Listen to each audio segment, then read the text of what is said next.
কোরআন হচ্ছে আল্লাহর দেওয়া কিতাব, যাতে কোনো ভুল নেই, যাতে কোনো সন্দেহ নেই।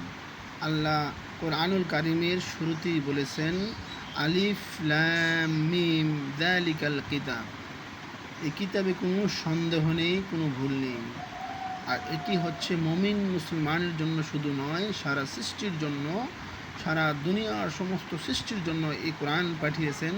এই কোরআন সবাই আমল করবে, সবাই মানবে, সবাই জানবে।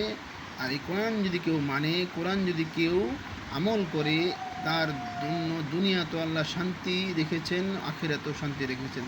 কোরআন হচ্ছে একমাত্র কিতাব, আল্লাহর দেওয়া কিতাব। আর মুহাম্মদ রাসূলুল্লাহ সাল্লাল্লাহু আলাইহি ওয়াসাল্লামের কাছে নাজিল করেছেন কোরআনুল কারীম।